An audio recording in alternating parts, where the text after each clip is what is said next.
Selamat datang di channel Ayo Kita Belajar. Bagi teman-teman yang mau mengakses seluruh soal di channel ini, baik soal ganjil ataupun genap, seluruh bidang, matematika, fisika, kimia, biologi, informatika, dan lain sebagainya, teman-teman bisa klik join atau gabung menjadi member channel Ayo Kita Belajar di dekat tombol subscribe. Dan pilih level yang teman-teman inginkan. Halo Sobat Ekonomi, jumpa lagi bersama Kak Kevin dalam video pembahasan prediksi OSNK Ekonomi tahun 2024. So, di video kali ini, kita akan membahas soal nomor 27. Suatu perubahan dari kondisi dengan tingkat kelahiran dan kematian yang tinggi ke kondisi tingkat kematian yang rendah, sedangkan tingkat kelahiran masih konstan atau tinggi, merupakan transisi demografi pada tahap. Oke, jadi ini membahas berkaitan dengan transisi demografi.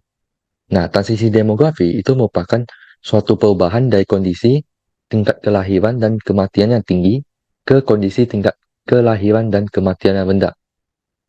Nah, ini terbagi menjadi 3 tahap, seperti yang ditunjukkan dalam tabel berikut ini.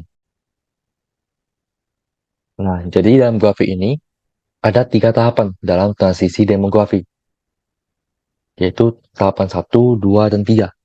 Nah, di tahapan pertama, ini dilihat bahwa angka kelahiran di sini adalah 50. Kemudian angka kematiannya adalah 40.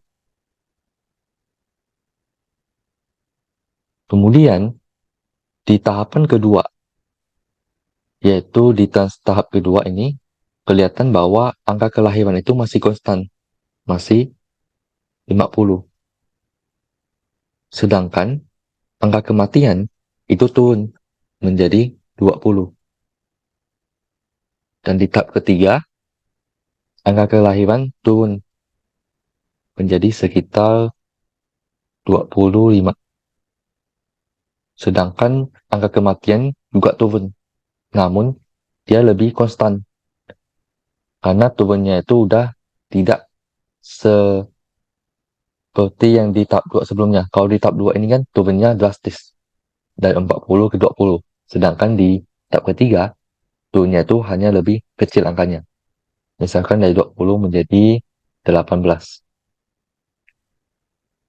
Nah, dari sini kelihatan nih, bahwa di tahap 1, angka kelahiran dan kematian masih tinggi. Kemudian lanjut di tahap kedua, angka kelahiran masih tetap tinggi, sedangkan angka kematian turun.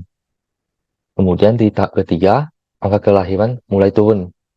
Sedangkan untuk angka kematian juga turun, tapi dia lebih konstan. Artinya turunnya itu lebih mendatar. Nah, kemudian di dalam soal nih, ditanya adalah tahapan ketika tingkat kematian rendah, sedangkan tingkat kelahiran masih tinggi atau konstan. Maka yang sesuai dengan transisi demografi dalam hal tersebut adalah pada tahap yang kedua. Sehingga jawaban yang tepat adalah yang B.